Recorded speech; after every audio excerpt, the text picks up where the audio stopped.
Temario Abacus NT, especialidad informática. Organización lógica de los datos. Estructuras dinámicas, tema 12. Temario Abacus NT, punto 1, introducción.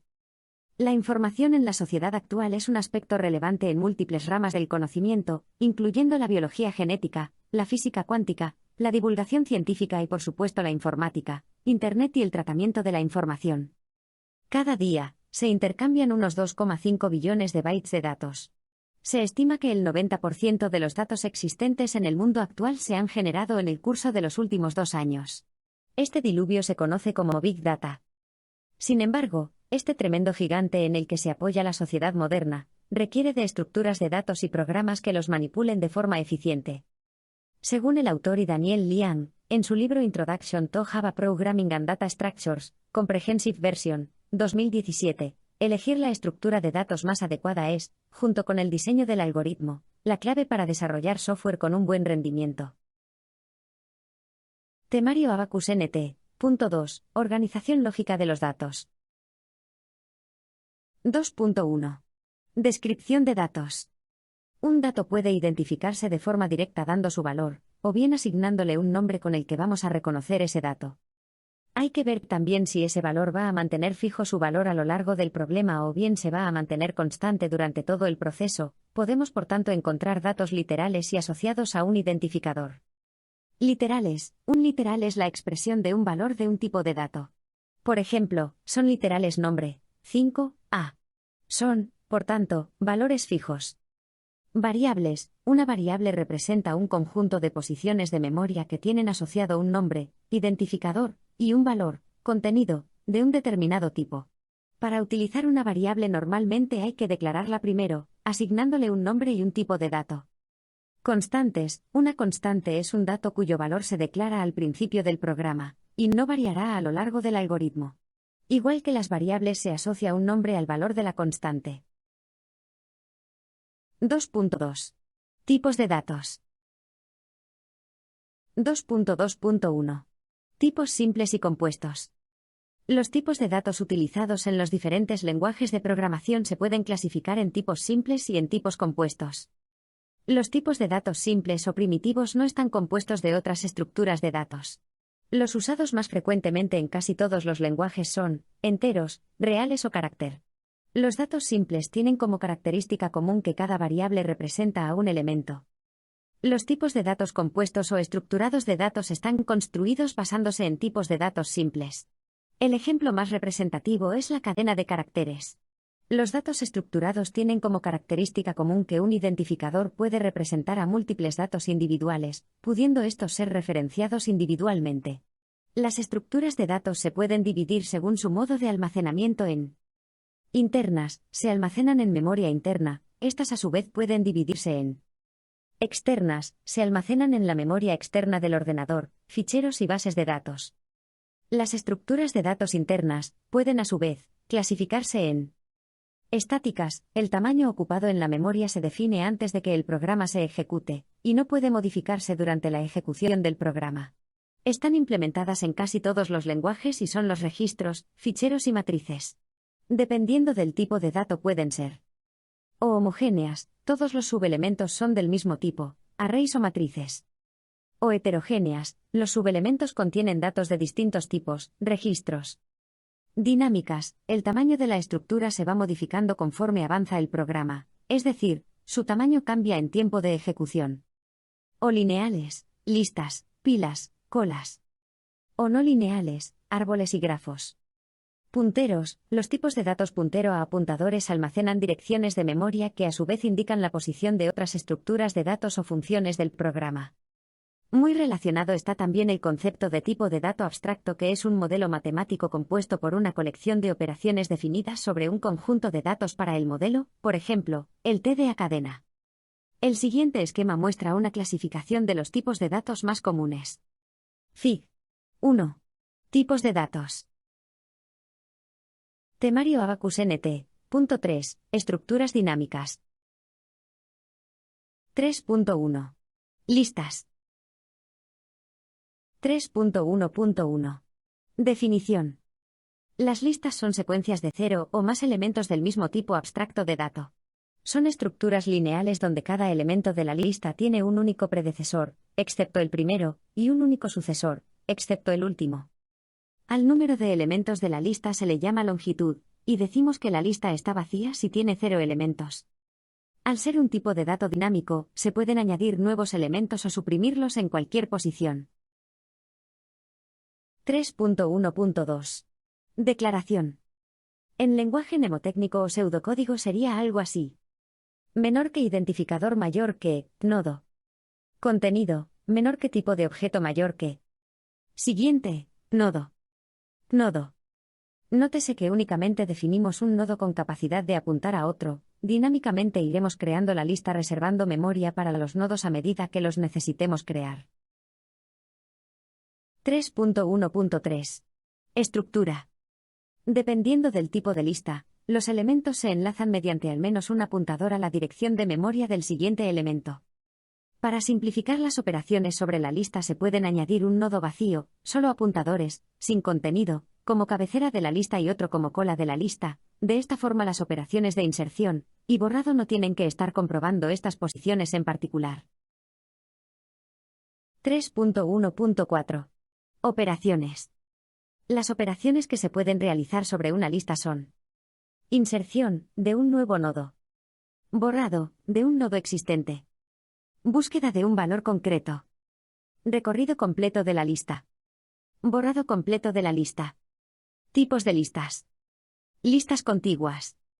Se implementan mediante vectores, y la inserción y borrado de un elemento necesitará una translación de los elementos de la lista. Los elementos son adyacentes en memoria y tendrán un límite inferior y superior. Listas enlazadas. Los elementos se colocan en posiciones de memoria que no son adyacentes, por lo que cada elemento necesitará almacenar la posición del siguiente en la lista. Esto permite una gran versatilidad en la inserción y en el borrado de nodos, dotándolas de un gran potencial. Normalmente se implementan de forma dinámica si el lenguaje lo permite. Listas circulares. Consisten en una lista enlazada a la que se le añade la funcionalidad de que el último elemento apunta al primero de la lista. Listas doblemente enlazadas. En este tipo de listas cada nodo contiene dos apuntadores, uno al elemento siguiente y otro al elemento anterior. Esta implementación permite recorrer la lista en ambos sentidos. Listas doblemente enlazadas circulares. Es una lista doblemente enlazada cuyo nodo final apunta al primero de la lista, además de al anterior por el doble enlace. Listas de listas. También se conocen como multilista.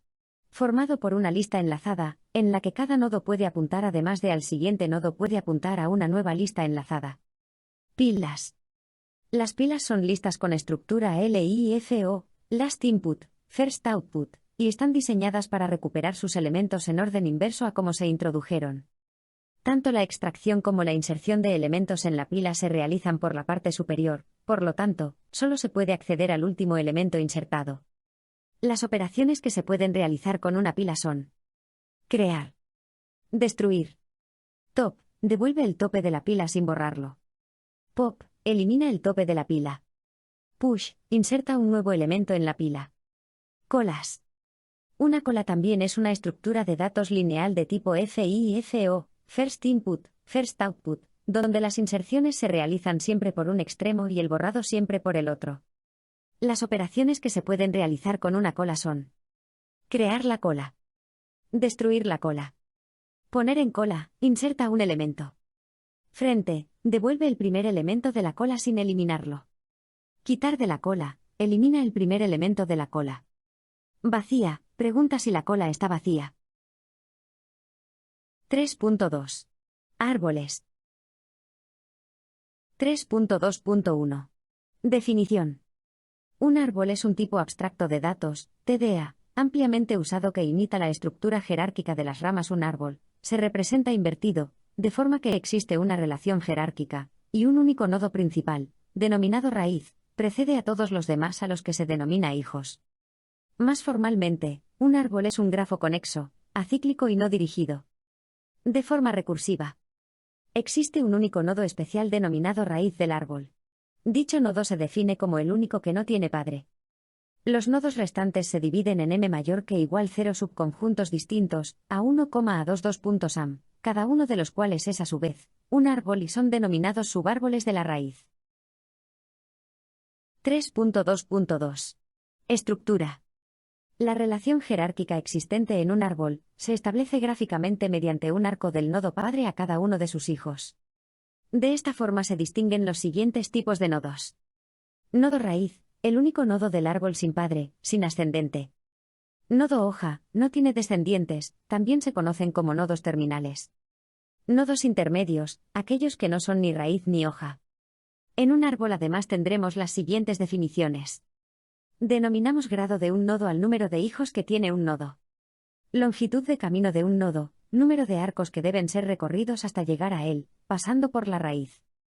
Nivel, número de ramas que hay que recorrer para llegar desde la raíz a un nodo. Además, un árbol se caracteriza por profundidad o altura, es el camino más largo alcanzado por alguno de los nodos del árbol. Peso, número de hojas del árbol. 3.2.3. Tipos de árboles. Árboles no binarios. En este tipo de árboles cada nodo puede tener 0, 1, 2 o más hijos por nodo. Árboles binarios. Estos árboles pueden tener como máximo 2 hijos por nodo. Los árboles binarios son más fáciles de programar que los generales. En estos es imprescindible deducir cuántas ramas o caminos se desprenden de un nodo en un momento dado. Por eso, dado que de cada subárbol binario cuelgan como máximo 2 subárboles, su programación será más sencilla. Un árbol binario se dice equilibrado si las diferencias de las alturas de los dos subárboles se diferencian en una unidad como máximo. Un árbol binario de nivel H puede tener como máximo 2 horas menos un nodos. La altura del árbol binario lleno, de n nodos es log 2n más 1, a la inversa, el número máximo de nodos es de 2h menos 1. Árboles binarios de búsqueda. Un árbol binario de búsqueda es un árbol binario que se construye teniendo en cuenta 3 premisas. El primer elemento se utiliza para crear el nodo raíz. Los valores del árbol deben ser tales que pueda existir un orden. En cualquier nodo, todos los valores del subárbol izquierdo del nodo son menores o iguales al valor del nodo. De modo similar, todos los valores del subárbol derecho deben ser mayores que el valor del nodo. Los árboles binarios de búsqueda cumplen la propiedad de que al realizar un recorrido en orden los valores de los nodos aparecen siempre en orden creciente. Mantener el orden en el árbol recae en las operaciones de borrado e inserción. Árboles B. Un árbol B es un árbol de búsqueda balanceado, muy utilizado en bases de datos, que no tiene por qué ser binario. Un árbol B de orden M puede tener hasta M hijos en sus nodos. Un árbol B se mantiene balanceado porque requiere que todos los nodos hojas se encuentren a la misma altura. 3.2.4. Almacenamiento en memoria. Un árbol es una estructura dinámica. Su representación en el interior de una computadora se realiza utilizando punteros. Cada nodo puede incluir varios punteros, uno para dirigirse al padre y cada uno de los restantes para dirigirse a cada uno de los hijos.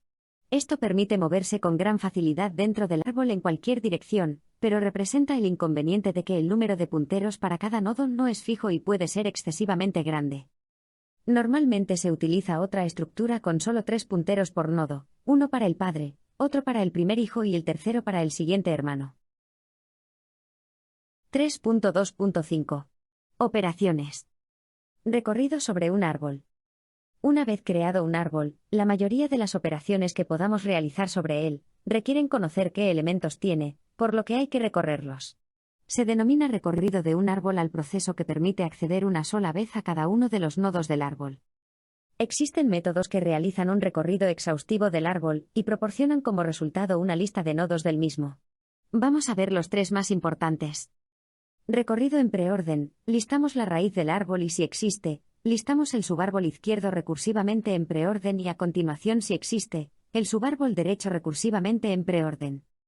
Recorrido en inorden, listamos si existe el subárbol izquierdo en inorden de forma recursiva, a continuación, listamos la raíz del árbol y seguidamente listamos en inorden si existe el subárbol derecho recursivamente. Recorrido en postorden, listamos subárbol izquierdo, raíz y subárbol derecho, de forma recursiva, igual que en los recorridos anteriores. Otras operaciones sobre árboles. Creación del árbol, inicializa el árbol al estado vacío. Dicho árbol estará definido a través del puntero que apunta al nodo superior del árbol, que inicialmente se encuentra vacío, null.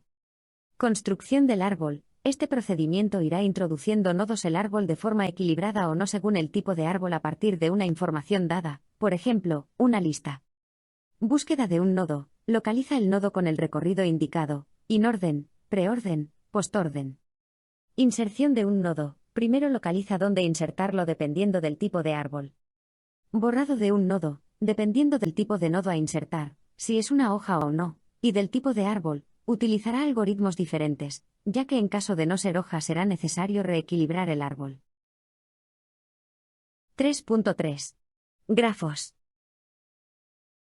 3.3.1. Definición. Un grafo es una estructura lineal mucho más compleja que un árbol. En un grafo no existe una relación de jerarquía entre los nodos, por lo que se utiliza para modelizar relaciones más generales que una jerarquía entre objetos. ¿Un grafo? Es un conjunto de objetos llamados vértices o nodos unidos por enlaces llamados aristas o arcos, que permiten representar relaciones binarias entre elementos de un conjunto. Típicamente, un grafo se representa gráficamente como un conjunto de puntos, vértices o nodos, unidos por líneas, aristas. Un camino es una secuencia de uno o más arcos que conectan dos nodos. La longitud de un camino es el número de arcos que comprende. 3.3.2. Tipos de grafos. Grafos sencillos. Un grafo se denomina sencillo si no tiene lazos, es decir, si no existen arcos entre el mismo elemento, y no existe más que un arco para unir dos nodos. Cuando un grafo no es sencillo es múltiple. Grafos dirigidos. En un grafo dirigido, un arco es un par ordenado de vértices, v, w, en el cual v es el extremo inicial u origen, y w es el extremo final o destino del arco. El arco dirigido, v, w, se representa con una flecha que sale de v y llega a w. Se dice que w es adyacente a v, pero no al revés. La existencia del arco, v, w, no implica la existencia del arco, w, v. En los grafos no dirigidos, los vértices están relacionados, pero no se apuntan unos a otros. La dirección no es importante. Dos vértices son adyacentes si hay un arco común que los une. Por ejemplo, la red de aguas de una población puede ser considerada como un grafo dirigido, ya que cada tubería solo admite que el agua la recorra en un único sentido. La red de carreteras interurbanas representa un grafo no dirigido, puesto que una misma carretera puede ser recorrida en ambos sentidos. Grafos conectados. En los grafos conectados siempre existe un camino entre cualquier conjunto de vértices. En los desconectados hay vértices que no están unidos por ningún camino. Grafos ponderados. En muchas aplicaciones es útil asociar información a los vértices y arcos de un grafo dirigido. Para este propósito es posible usar un grafo dirigido etiquetado, en el cual, cada nodo, cada arco o ambos pueden tener una etiqueta asociada. Una etiqueta puede ser un nombre, un valor, un costo o cualquier tipo de datos dado. Estos grafos también se llaman grafos ponderados o con peso. 3.3.3. Representación de los grafos. Una decisión que implica el uso de grafos es la forma en la que se almacenarán en memoria. Existen varias posibilidades. Matriz de adyacencia. Si G es un grafo dirigido de n nodos, el grafo G lo representaremos por una matriz nxn tal que G y J igual 0 si no existe un arco entre el nodo I y el nodo J, y 1, o el peso del arco en caso de tenerlo, si existe el arco. Esta representación es tremendamente sencilla, pero tiene la limitación del uso de una estructura estática de datos, por lo que el número de nodos va a estar limitado. Listas de adyacencia. Otras representaciones más generales están basadas en la utilización de punteros. Una estructura que representa un grafo adecuadamente es una lista de listas. En la lista principal se encuentran todos los nodos de G. Cada nodo de esta lista tiene asociada una lista auxiliar donde se indican los nodos que están conectados a él, que son adyacentes. 3.3.4. Operaciones. Las operaciones que puede incluir un grafo son muy variadas. Además de las clásicas de búsqueda de un elemento, inserción o eliminación de un nodo o arco, también podemos encontrarnos con ejecución de algoritmos que busquen caminos más cortos entre dos vértices, o recorridos del grafo que ejecuten alguna operación sobre todos los vértices visitados, por citar algunas operaciones de las más usuales. Siempre va a depender del problema que queramos abordar. Fin del tema. En el temario de Abacus NT puede encontrar también los apartados de conclusión y bibliografía. Copyright Abacus NT 2023.